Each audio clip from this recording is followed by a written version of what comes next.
welcome into the PHNX Cardinals podcast presented by the DraftKings Sportsbook app, an official sports betting partner of the NFL. Don't forget to hit that like button, subscribe wherever you get your podcasts. Leave us a 5-star review. I'm Johnny Venerable. Boy, oh boy, here with the GM, Saul Bookman, on a historic day, a celebratory day, if you will. Mr. Saul Bookman, Russel Wilson, up out of the NFC West. Good riddance. Goodbye. How you feeling? I think we have we have a cartoon brought to you by the one, the only Josh Hunt star that will depict how I feel about this. But in a second, we'll play that. I am feeling very, very good about what just happened today. Listen, the Cardinals now have the best quarterback in the NFC West. Wow, it's undeniable. Wow, it's undebatable. And it's a good moment. It's a good moment. We are a Matthew Stafford back injury and a Trey Lance bust away from the next dynasty here in the NFC West, the Arizona Cardinals. In all seriousness, Russell Wilson is gone. The best quarterback in the history of the Seahawks franchise was traded, and I don't want to be overdramatic here, Saul, for the worst package I have ever seen in recent memory. It is. We're going to break it down here in a second. I don't want to be overly dramatic and then ends up. What the Seahawks received for Russell Wilson is atrocious for their fan base. I would be embarrassed. You are now dead and buried, Seattle. You are back to a poverty franchise pre-Matt Hasselbeck, pre-Sean Alexander, now pre-Russell Wilson. We will dance on your grave today as you go into irrelevance. Say goodbye to national TV. Say goodbye to Sunday Night Football. It seemed like, good hell, every other Sunday was the Seahawks and Russell Wilson. That's dead and buried. Say hello to Drew Lock. Good God, this franchise has had it coming for so long. It is now official. The Legion of Boom era, the Russell Wilson era, ends in catastrophic fashion. Some may say it has been dead and buried since Colt McCoy went up to Seattle and beat Pete Carroll and Russell Wilson, and the Seahawks missed the game. I missed the playoffs by 1 or 2 games. And, there were a lot of Seahawks fans, Saul, after that Week 18 disastrous performance by the Arizona Cardinals at home. Let's call it what it was, that the Seahawks were going to retool. They were going to come back next year. They were going to be back in the NFC West. They missed Russ for a couple games. That wasn't going to happen. Russell Wilson's telling people in January, I'm going to win more championships for the Seahawks. No, you will not. You are in Denver now, and the Seahawks are in shambles, complete, utter shambles. I love the fact that you said dancing on their grave. Listen, we are grave dancers. We have known outside of the last 10 years that Seahawks fans are frauds. They're absolute frauds because listen, the Seahawks came to play the Arizona Cardinals in 1998, and I had season tickets in the South End Zone. And I can count on one hand how many Seahawks fans I saw at that time. There was one in the entire South End Zone. One. And all of a sudden now there's hundreds and thousands of Seahawks fans. They're a bunch of frauds. Their fans are frauds. Their organization has always been a fraud. They got lucky with Russell Wilson. He took them to a Super Bowl. Good for him, but they're frauds. And there was literally a guy on Twitter that says, I'm unfollowing this team until they get a quarterback. I'm like, that's exactly what we're talking about. Frauds. Yeah. Love that guy. Come over onto this fan base. We have an undersized QB you might have heard of, Kyler Murray, who, by the way, is not being traded, who, by the way, is still under contract for the Arizona Cardinals. Leah, if I could, can we see the Adam Schefter tweet, the package in return that I teased? Here it is. And I want to say this in full transparency. Even if I was not a staunch Arizona Cardinal fan, supporter, did not host this podcast, objectively speaking, I don't know, Saul Bookman, how you can look at this package for a franchise Hall of Fame quarterback when now we've seen the likes of Drew Brees, Tom Brady, guys play into their 40s, who is 33 years old, and you get back the following. Drew Lock, who is a complete and utter disaster that the Denver Broncos could not have moved off fast enough, who, by the way, is on a 1-year contract. Noah Fant, nice player, also on a 1-year deal, but good hell, poor Noah Fant goes from Denver to Seattle and still has to play with Drew Lock. Shelby Harris, who's a nice player, but Shelby Harris isn't 23. He's 30 years old. Those are your 3 picks. Those are your 3 players you get back. Everything I was hearing on Twitter was, well, they're getting players back. They're getting all those players I could see not being on the team in 2 to 3 years. Like, I think there's a better than good chance. Listen, it's not the greatest haul. I will say that because those first round picks are probably going to be late first round picks now. Same thing with the second round picks and the 5th round pick. Like that's just how it's going to be. You got players. No. What? Like Noah Fant is a good player. He's a good player. Noah Fant's a good player. But Drew Lock. Listen, there were guys. I'm not going to name names, but there are guys that are associated with our company that were all in on Drew Lock from day one. And I just want to say, you suck. How did you get that so wrong? Drew Lock is awful. Drew Lock is a Walmart freaking, what's a good one? Brock Osweiler? Yeah. No, not even like that. He's a Walmart. No, I mean I can't even do it. Josh Allen. Yeah. No. What? No, not even close. He's okay. The picks. Let's talk about the picks. So they have pick 9 this year. Congratulations, you get a top 10 pick in a historically awful quarterback class. Kudos to you. And then they've got, I think, 2 2s now in the 40s. The Seahawks have been one of the worst drafting organizations dating back to 2015. That was their last competent draft. They have been even worse, if you can believe it, than Steve Keim. They've drafted 2 Pro Bowl players in the last 4 or 5 years, and one of those players was a punter. This is not a team that's going to retool off of this. This is a team that's going to slip further and further into irrelevance. They've got a 7-year-old head coach with a defensive mindset that wants to run the football. This is not 2022 NFL where you can run it back with defense and Marshawn Lynch isn't walking through that door. You hit the jackpot with Russell Wilson. You reap the benefits of Russell Wilson, especially early on in his career. Then the roster started to deteriorate. You made countless bad decisions. And now Russell Wilson said, I'm fed up. I'm not going to stick around here with this organization that clearly is a sinking ship. And kudos that he got to basically pick his location because, Saul, you and I were talking off air. The Washington football team, the Commanders, offered Seattle more. They offered, I think, 3 firsts plus some players. And Russ, to his credit, said, I'm not playing for that poverty. There's no way Russell was going to sign off on that trade. Absolutely no. You think the Seahawks are about to hit purgatory.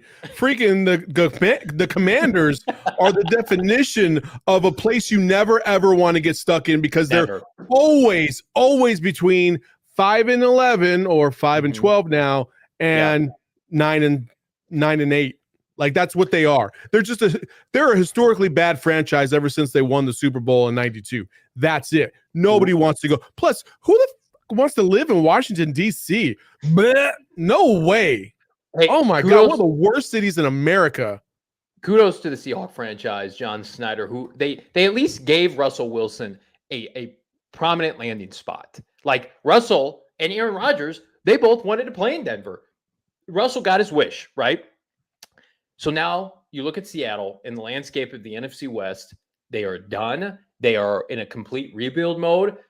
We got folks in the chat saying, what about Tyler Lockett? We were talking off air. What about DK Metcalf? I think everything's on the table. Not for the Cardinals, but I think blow it up. I think those guys, there might be a legit possibility they get traded. Yeah. At least Tyler Lockett because he's got a higher cap number than DK Metcalf. However, don't ever get your hopes up that somehow, some way, those guys will end up being in a Cardinal uniform via trade from the Seahawks. That's not going to happen. Bruce Nolan on Twitter at Bruce Exclusive, I think puts it best. Good on Seattle for recouping those 2 1s they gave the Jets for Jamal Adams by trading their franchise quarterback. I don't think I can put it better in any other words.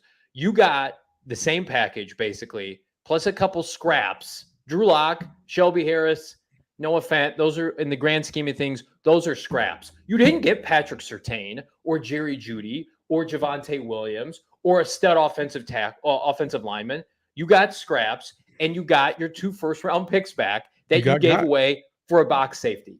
You got. That's exactly how it went down. And this is the mood of Cardinals fans right now. We teased it a little bit earlier. We're sitting here. I got the Josh Hunt actually created this. So shout out to him. But this is how I feel like we all feel right now. Well, what can I say? It's been great knowing you, SpongeBob. Good luck somewhere else. I'm gonna miss you. Boo hoo, boo hoo, boo hoo, boo hoo. Incredible. Simply incredible. Thank you, Josh. Friend of the program, friend of the channel. That's too good not to show. Josh is in the comments. All the love, brother. It's a celebration. It's a celebratory day because, Saul, I told you off air, I did not believe this was ever going to happen. I did not believe that franchise was dumb enough in our Lord and Savior's year of 2022 in the NFC West to trade away a top 5 quarterback when other teams, a third of the league, we were just at the combine, a third of the league has no answer. And the Seahawks have a top 5 to 7 quarterback. Whatever you feel about Russ, if he's getting older, he's expensive. He is elite. We saw at the end of last year when his finger was healthy. He's elite. And they just said, goodbye. Goodbye. Hey, maybe the Seahawks are playing chess and everybody else is playing checkers because they find themselves in the Malik Willis sweepstakes. And maybe they're believers. Maybe they saw everything they needed to see at the combine and said, you know what? Let's trade it away. Let's do it. I hope their response is trading out. And I like Malik, but a quarterback from Liberty in the NFC West in year one, I don't think that's the answer. They also don't have the infrastructure. This is not 2012 when you have a historic defense and a running game in Marshawn Lynch. Now, what I have seen, Saul, I'd be interested to get your take on this. There's some rumblings on the Twitter streets that Seattle could package these picks for a certain Houston Texans quarterback that's currently in trial right now. Wouldn't that be classic Seahawks that don't care about character? They took Frank Clark once upon a time. He had domestic issues. They just said, let's go get Russell Wilson or let's go get Deshaun Watson. What are your thoughts on that? That would be something. Oh man, I hadn't heard that. So that's pretty remarkable. If they were to do that and somehow, some way Deshaun Watson was able to touch the field in 2022, I wouldn't even know what to think. There are ongoing threads. There are Twitter accounts that are created for monitoring Watson's like legal issues and ongoing trials and everything. There are a lot of people who just truly believe he's not going to play football this year. I happen to be one of those people. How could you trade significant assets for a guy that could get suspended? I want to say I don't know if he'll ever play football again. Mm-hmm. And hold true to that. That's kind of how I feel right now because everything just seems so bleak. But you never know. You know, guys have overcome these types of things before because teams are so desperate to try and fill a position that they're willing to take a gamble on something. And you just never know. So. My daughter's clearly very upset. She's a closet Seahawk fan. Sean Marks in the chat with the super chat, $1.99. K1 gave that green light. Think the deal is done. We're going to get to that, the de-scrubbing of Kyler Murray's Instagram. We're going to talk about that, Sean. Staying on the topic of Seattle, NFL AZ Cardinals says Cardinals need to take advantage of this NFC West division. Let's pray this front office can pull this together. At this point, just go ahead and sign K1 and get this free agent market on the way. I think today it was very much Russ is out. Let's get Kyler Murray back in. So let's get this extension done. Let's get good vibes around this team.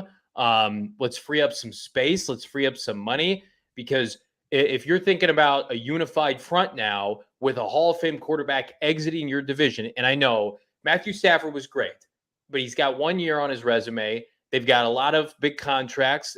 I mean, they advanced far in the postseason. We don't know what kind of toll that's going to take, the hangover effect.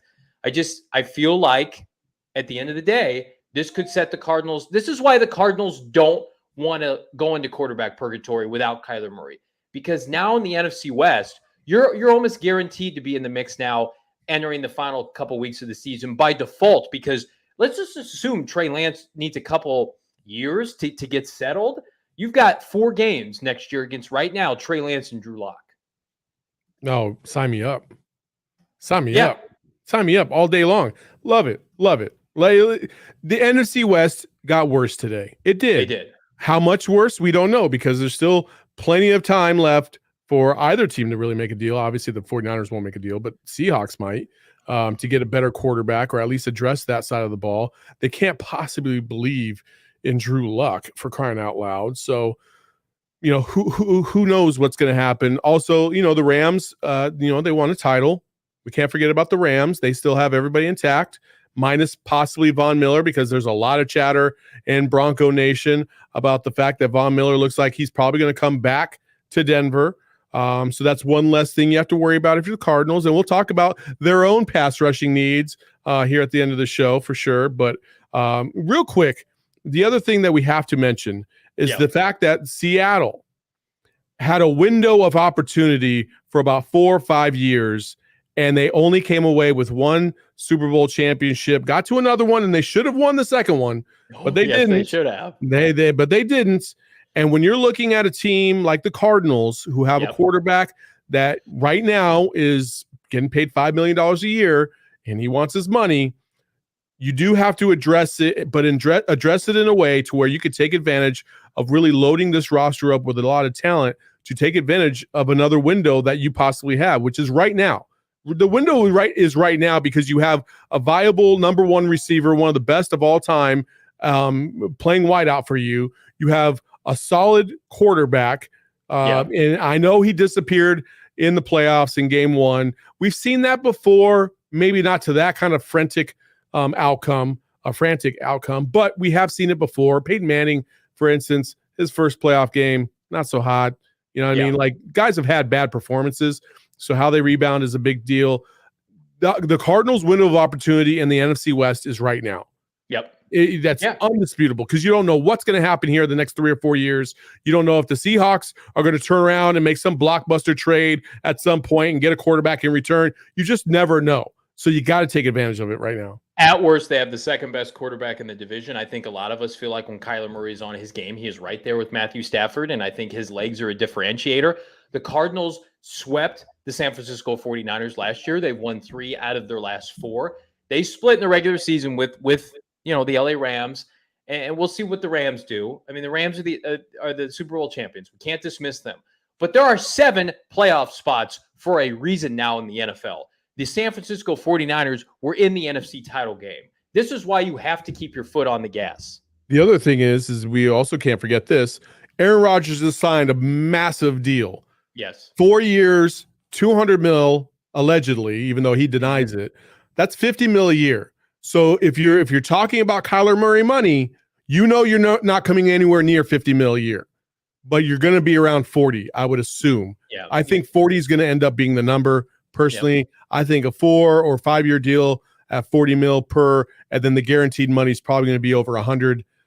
That's kind of what I think Kyler will end up getting. And I think right now you're paying a premium for a quarterback at that position. On top of that, Tom Brady might not be coming back next year. So the Seahawks, who are perennial playoff contenders, the Bucks, who just went to the Super Bowl and won it and almost beat the Rams in a miraculous comeback this year, are going to be out of the picture. Listen, that's 2 less teams you got to worry about, basically. The Cardinals' opportunity right here is massive. It's huge, because right now you would have to think, in the landscape of the NFC, all the prominent young quarterbacks outside of a couple guys are in the AFC.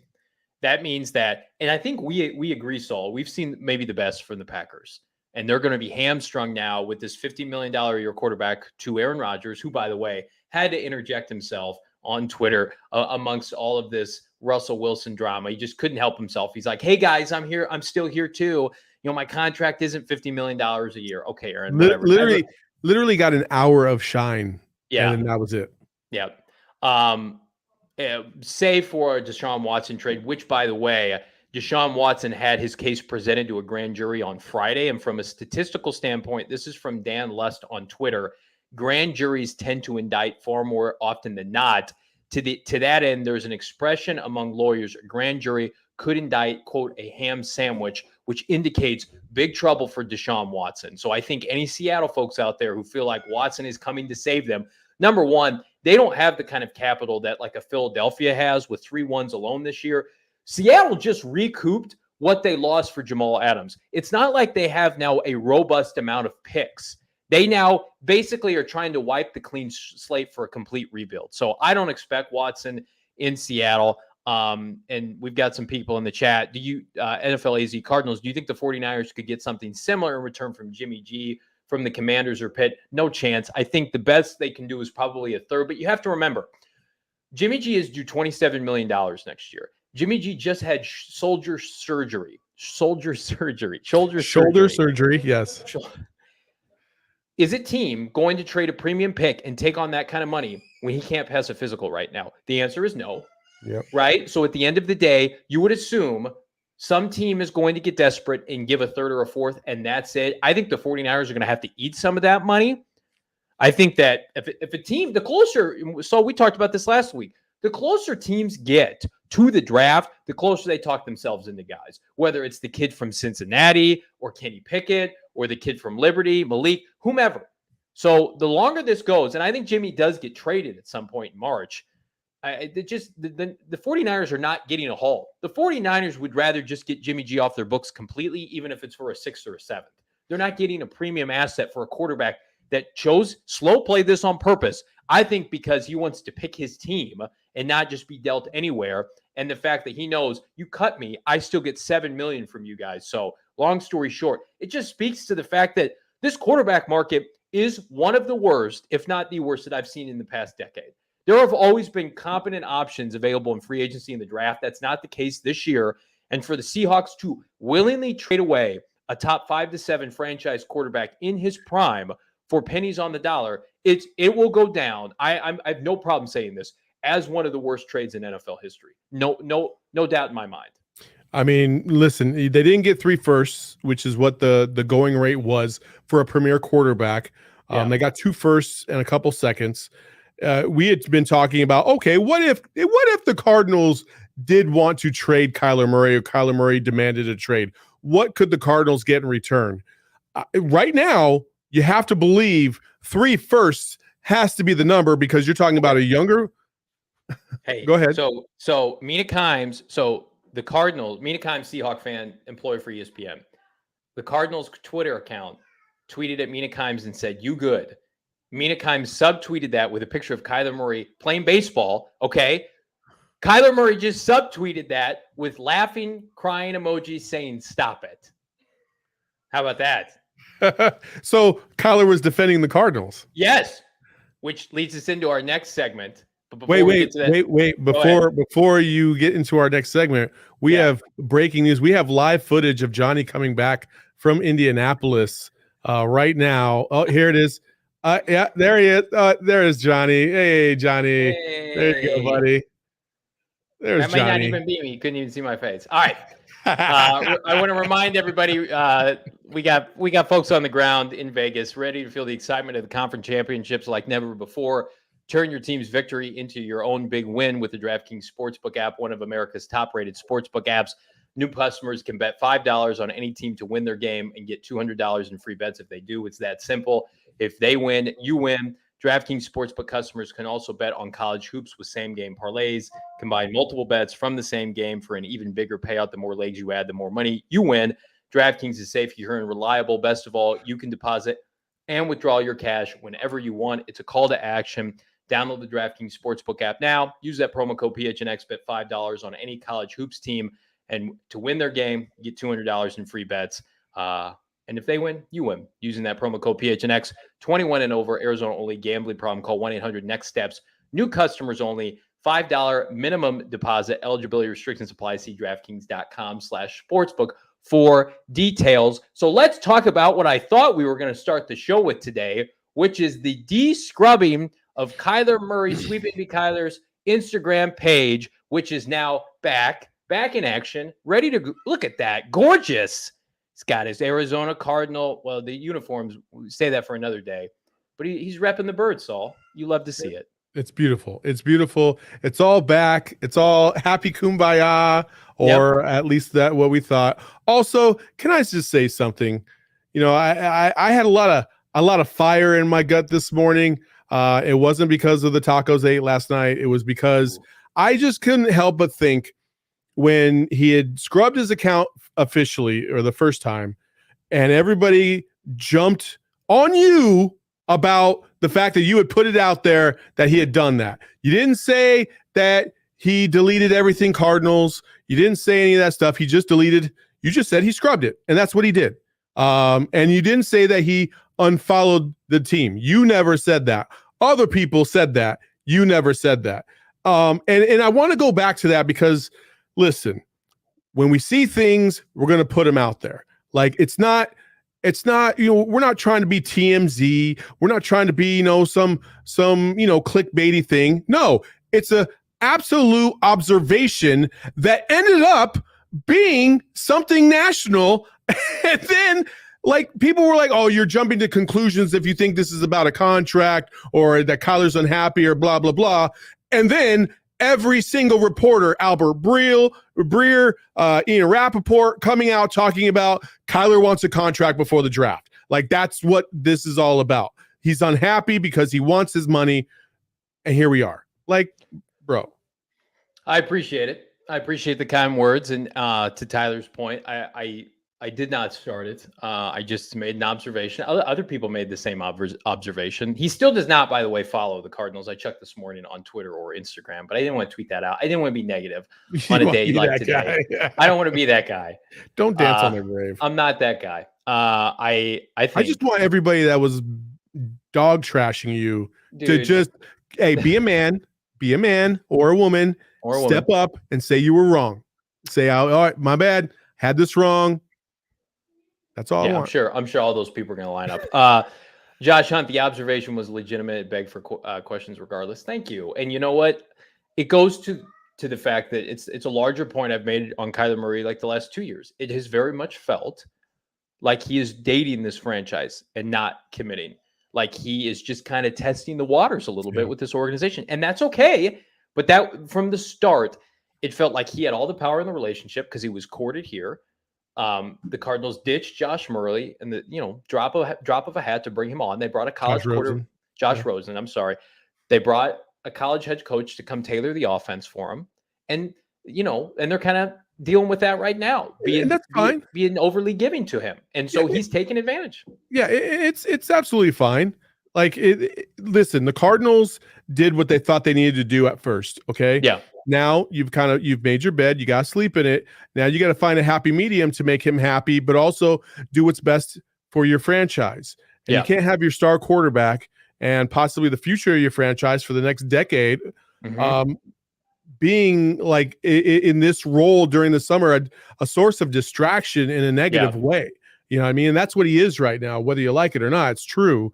And I think they're going to take care of things. I don't know if it'll be before the draft, but I think they're going to take care of things because they're going to build a team around him that's going to make him happy, make him feel, nice, warm and fuzzy, make him feel like he's protected, offensive line, and he'll come around. Everybody will be happy. And you know what? The fact that he just defended the Cardinals on social media, Demeanor Kimes, it's a beautiful thing.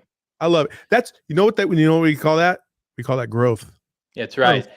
I love this comment from Jacob. Kyler Murray needs a Mr. Miyagi. Well, they just gave Cliff Kingsbury an extension that if that's going to be anybody, it needs to be Mr. Paradise Valley himself, Cliff Kingsbury, to come in and to elevate Kyler Murray into that next level that we all know he can be and aspire to be. And now he gets to play Drew Lock twice a year in this trash Seahawks team that he can pad his stats against, which is great.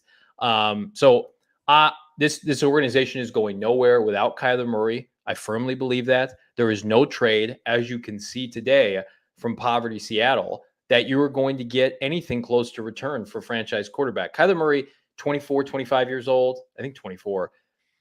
Russell Wilson's 33.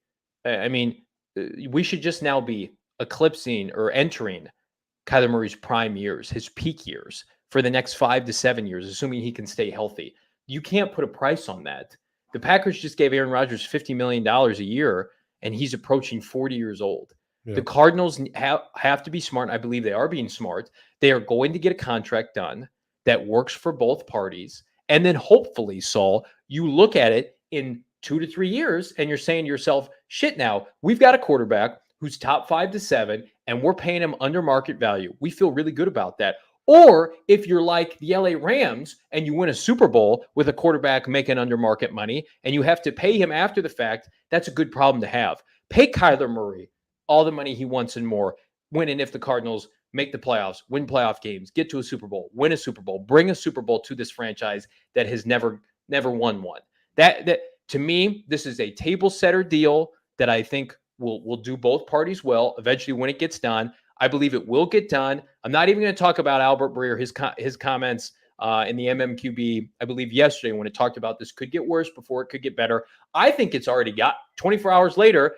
Instagram's back up and running, defending the Cardinals on Twitter. I do think Saul, he has felt a little bit of heat about public perception of him now, when in reality, I think initially when all this happened, I think most people, he thought nationally would come to his defense, saying, yep, Kyler Murray, he needs his money, let's go. And I feel like Cardinal fans, we feel that way, but he's gotten dragged through the coals a little bit. I'm sure he's like, okay, let me make this right. Well, there was a lot of people that were pro Kyler Murray at the beginning of all this that kind of saw this kind of turn a little bit and have now gone the other way and felt anti Kyler Murray. Like, this is not what you want your franchise quarterback to be doing.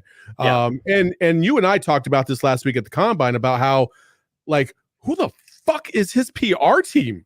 Dude, what are you dudes doing right now? Like, you're a complete disaster. Like, I don't know who his PR team is, but not good. Not good at all. Like, they need to be much better. There was a way that they could have constructed this and gone about this entire thing that kept Kyler in a positive light within the fan base and still been able to work a deal with the Cardinals without trying to just burn the earth. Like, that's what they tried to do right now. And they thought they were going to pressure the Cardinals into doing whatever they thought they were going to pressure the Cardinals into. And Michael Bidwill just doesn't operate like that. He's not going to be forced to do something. Like, he just isn't.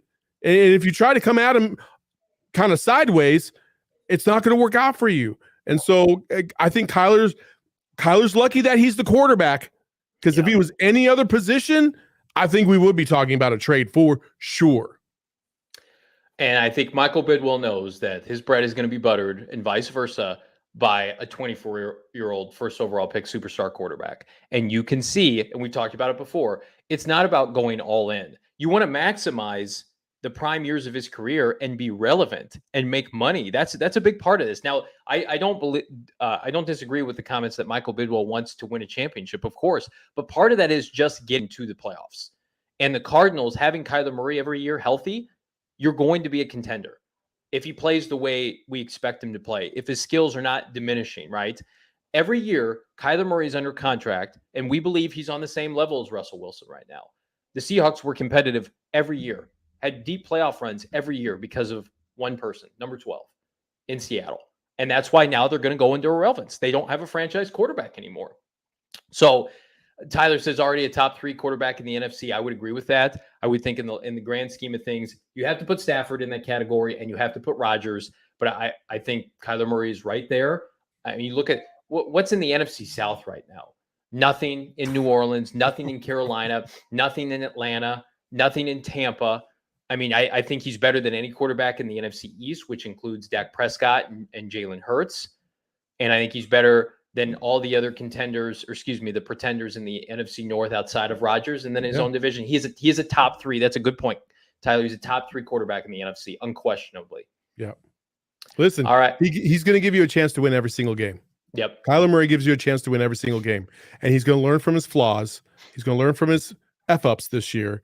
Yeah. And I truly believe that he will improve. I think this year probably taught him more than the last 2 years combined, because I feel like this year, the pressure that was on him when he came back from injury, knowing that this team was 10-2, they were in line for a number 1 seed. They had a lot of stuff riding on it, and they fell apart, and they fell apart in the first game of the playoffs.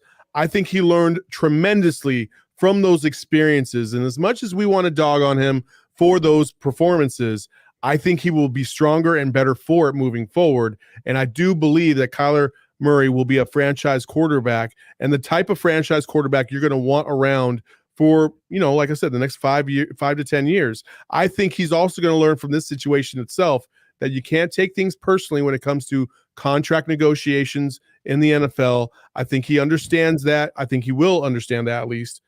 And when a deal gets done, he'll feel better, and everybody will feel good, and everybody can have a drink and relax, and all will be right in the world. Yes. And speaking of feeling good, our next partner has a product I literally use every day. I started taking Athletic Greens because, I wanted better gut health. I wanted more energy. And guys, with one delicious scoop of Athletic Greens, you're absorbing 75 high-quality vitamins, minerals, whole full source superfoods, probiotics, all that good stuff. It's a no-brainer. It supports better sleep quality and recovery. Athletic Greens has over 7,000 five-star reviews, and it costs just less than $3 a day. Plus, you're investing in your health, which is a great thing. So to make it easy, Athletic Greens is going to give you a free one-year supply of immune-supporting vitamin D and 5 free travel packs with your first purchase. All you have to do is visit athleticgreens.com/Cardinals. And then you're feeling good with Athletic Greens, and you're looking good via the PHNX merchandise locker, phnxlocker.com. You can sport one of these awesome tees, one of the PHNX Cardinal tees. Stop! I'm trying to do my reads. This is a professional show. I put up an article this morning. You should read it, gophnx.com, talking about the 3 internal priorities the Cardinals need to take care of ahead of free agency. They need to free up some money. They need to trade a certain wide receiver, and they need to extend a certain quarterback. If that's not the ultimate tease, I don't know what is. All right, so a lot of people are saying, give me a new co-host. A lot of people are saying in the chat, Tyler Lockett's getting traded, blah, blah, blah. Well, I haven't seen that yet. So if people want to break news here, that's great. I'm trying to scroll through Twitter. I haven't seen that. Speaking of receivers, Saul, earlier today, Mike Williams, LA Chargers, 3 years, $60 million, $20 million a year. So he's off the board. But there is a robust group. There's a robust group of free agent wide receivers. A lot of people expect the Cardinals to dabble in that market. We have a graphic here showing some of the notable ones that the Cardinals could sniff around. I show you this list. Who stands out to you as a good fit in the desert? The first one that stands out is Amari Cooper. Amari Cooper is the first one that stands out. Obviously, he's the number one receiver on most teams. And I just like what he brings to the table. Outside of that, Allen Robinson's good.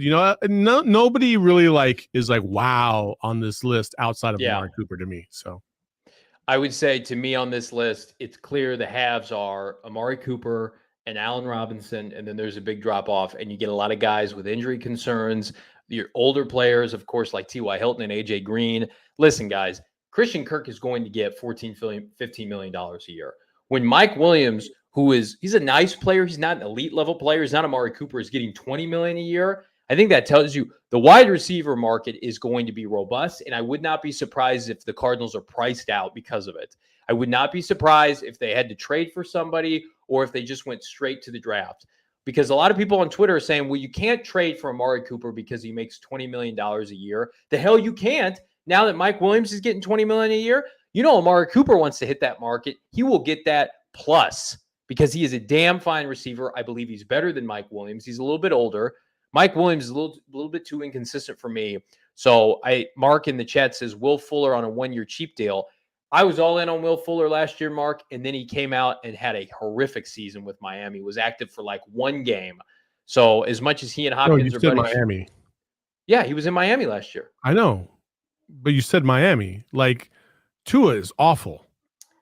Well, I think he was injured though. I don't think it was no shows on the field. I think he wasn't healthy to play. I like Will Fuller. I think he would be a nice second or third option. On the cheap. I'm not paying him anything. And I think he and Hopkins have a good rapport. Amari is not that dude, can't even finish the season, says Frank Sanders. Okay, Frank. He had a good playoff game against the Niners, had a touchdown. I think he might have had 2 touchdowns. Who was doing that for the Cardinals in the playoff game against the Rams? How about Christian Kirk, alligator arming that bomb from Kyler Murray? AJ Green, the corpse of AJ Green out there running around. The only reliable receiver they had was Zach Ertz, who, by the way, I think they'll re-sign. Amari Cooper looks just fine. Well, they better re-sign Zach Ertz because there's not a lot of options now on the free agent market after Gesicki just signed a deal. So, or he just franchise tagged, I think, right? Alan Lazard he franchise tag, is an all-around player, blocks in the running game, good catcher, also had 8 TDs. I'm worried about the Rodgers inflation factor of how good he is actually. If I can't, Saul, this is my opinion. If I can't get a top guy for a premium price like Amari Cooper. And if no Will Fuller is going to prevent me from drafting somebody at 23. The only way I'm not taking a receiver in this draft is if I get a premium receiver in free agency. Agreed. Agree with that. Yep. Teddy Jennings, what about Treadwell? So fun fact, I watched Treadwell play in his last high school game, and it was a man among boys, and I was convinced he was going to be elite. He was not. He was great. I think he went to Ole Miss and has been a bust in the NFL. Njoku was tagged. What's the deal with Gronk? Cards have high odds to land him. I think that would be really disrespectful to Zach Ertz. Yeah, and also Gronk coming here would be just like Todd Heap coming here in his last season or two. It's just what's the point here? You know what I mean? It's just just move along. Zach Ertz wants to be here, is younger than Gronk. Zach Ertz had 81 targets in 11 games with the Cardinals. He was the most targeted tight end in the NFL when the Cardinals acquired him. He has a great rapport with Kyler Murray. He had over 500 yards in 11 games. I will make a prediction right now, Saul. If they re-sign him and he's back next year, he will break every single season receiving record for tight ends in Cardinal franchise history for next year. He will eclipse yards. He will eclipse touchdowns, receptions. That speaks to how bad they've been at that position. I mean, the bar's the floor for sure. It is. It's the lowest it can possibly be. So maybe we should put a big fat asterisk on that graphic we have and just say, you know what? It should be really Zach Ertz atop that list. But I do think he'll be their top priority. And as a result, I think if you have not already prepared yourself for AJ Green and Christian Kirk to leave as free agents, prepare yourself because they gone. Good. Let's talk about what everybody really wants to talk about right now. Okay. About the nice little move that just happened over in Tennessee that could affect the Cardinals. Okay. Harold Landry, not getting franchise tagged, one of the elite pass rushers in the NFL, 25 years old. Yep. You know, everybody's clamoring for Hassan Reddick because that's what they know. Yep. But I'll tell you what, Harold Landry is a beast off the edge. And if the Cardinals were smart, they'd at least make the phone call to see what Harold is going to require on his end, because I'm shocked that the Tennessee Titans did not franchise tag him. I think the Cardinals can get younger and more athletic at outside linebacker by allowing Chandler Jones to walk. I think a team that has not paid attention to a Landry or Hassan Reddick and gets caught up in the prior work of Chandler Jones is going to get duped into a lofty contract. But Landry, 12 sacks this season. He was a former, I believe, second-round pick in 2018 out of Boston College. So the Cardinals took once upon a time Zach Allen out of Boston College. They likely scouted Landry. Let's see. It really comes down to, does he fit the scheme for Vance Joseph? The problem is for a lot of people is, Devon Kennard fit Vance Joseph's scheme, and it wasn't a good fit on the field. He never played. I expect him and Jordan Phillips to be released. You got to make sure with Vance, is he your guy? A lot of people have been asking us, Saul, is Vance Joseph extended? I have not heard that he got a contract extension. So you could make an argument, well, you're not bringing guys in to support Vance because he may not be here. I just feel like everybody needs to be on the same page with the free agents that you bring in. If you pay Landry a premium, if you pay Reddick a premium, Reddick I'm not concerned about, but Landry, he needs to come in and be put in a position to succeed right away. No more rotational bullshit. Oh, agreed. And plus, you're not paying him what you paid Devon Kennard. You're going to pay him more. And I will tell you this right now. Michael Bidwill will sprint from the owner's box if this dude sits more than half the game and fire Vance Joseph on the spot, on the field, if that should happen. There is no excuse. And I think that's probably the reason why Vance Joseph has not gotten extended, at least not here, because they probably thought he was going to be gone by now.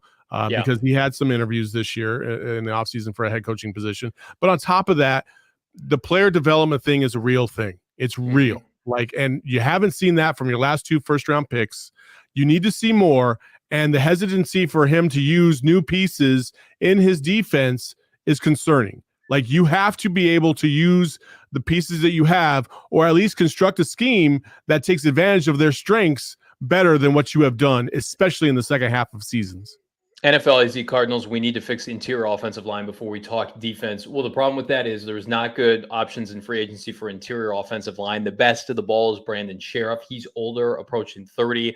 I think the interior offensive line gets fixed in the draft, whereas I think you can get a bona fide stud edge rusher in free agency, and the Cardinals need to be in that market. They need to come out of free agency because we're all assuming here we are a week away right now from Chandler Jones leaving. Chandler Jones will probably be one of the first free agents that is signed. Prepare yourself for that, whether it's Miami or Jacksonville or whomever wants to overpay him.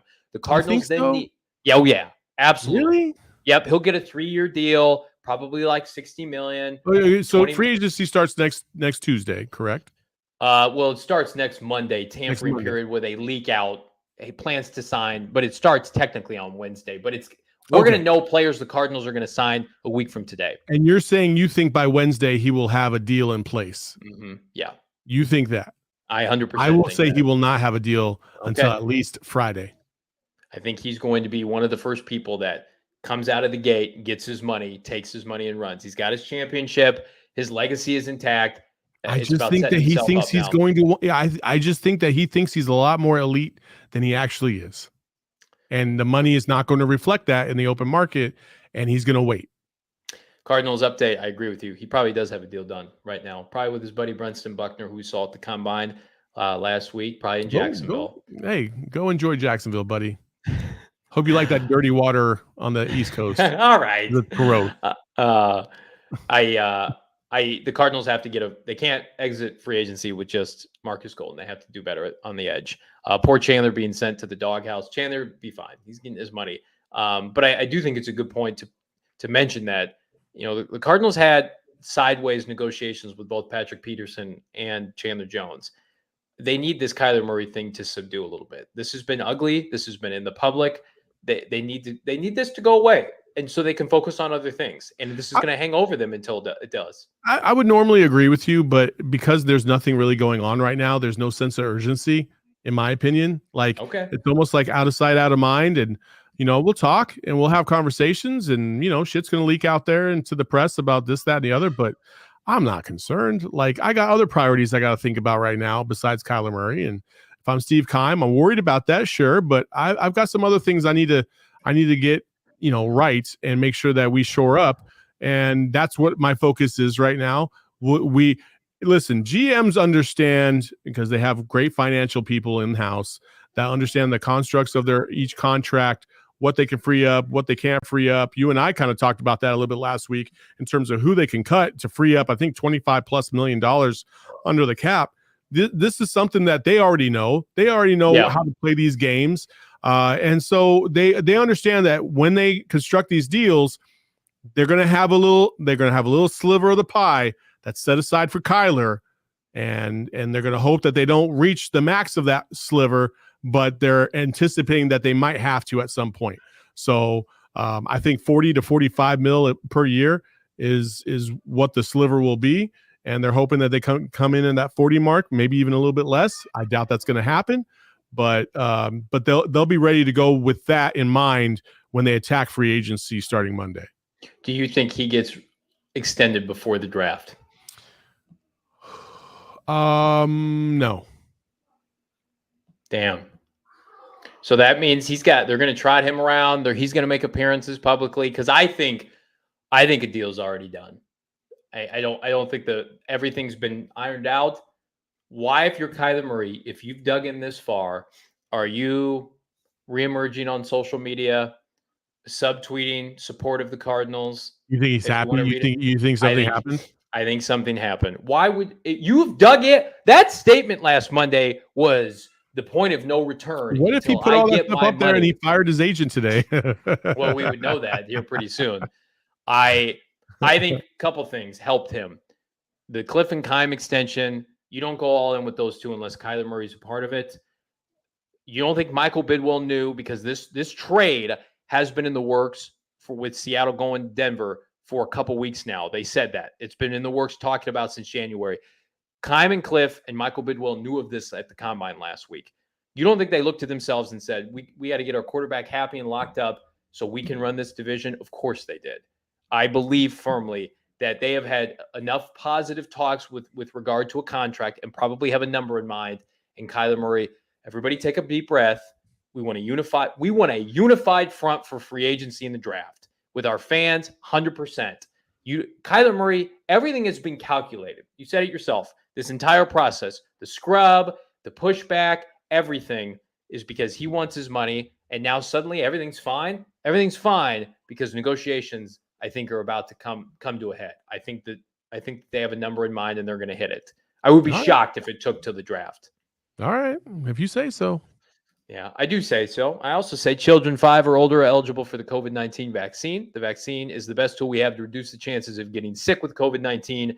The vaccine can reduce the risk of being hospitalized or dying from the disease. It is safe, free, and highly effective, and COVID-19 vaccines are available throughout Arizona. Visit azhealth.gov/findvaccine for a location nearest to you. Bees says it would be nice as a Cardinal fan to have the organization go into the offseason and extend players methodically.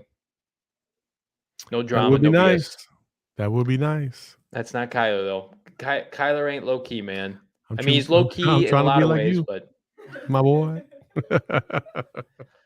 Any final thoughts as we wrap up a very eventful celebratory day as Russell Wilson finally exits the NFC West? No, enjoy it, Denver Bronco fans. Our peeps in DMVR had a podcast earlier today, an emergency pod, and they had something like 2,000 people watching. That's how insane it is over there right now. Yeah. We have about 50. Hey, I love all of you here. Yeah, it's fantastic. These are the hardcore guys. The hardcore peeps that love us, and we appreciate you so much. But yeah, they had a slew of people doing that, and so they're pretty hyped up. We are hyped up because now we don't have to worry about the Wicked Witch of the West anymore. So that's fantastic. The Rams will continue to flounder, and hopefully Matthew Stafford will get injured like he always is every single year next season, and we will have the best quarterback in the NFC. There's a legit possibility if things go great that the Arizona Cardinals have the best quarterback in the NFC next year. Let's fucking go. Let's go. Diego says, you guys doing a mock draft? I've got one up right now. It's pre-combine at gophnx.com. Become a member, 50 cents for the first month, $8.99 for the subsequent months. I will have another one out here soon. I like to do one after the first wave of free agency to kind of depict where teams may go now that some holes are filled. So, Mark, you were speaking to the choir, my man.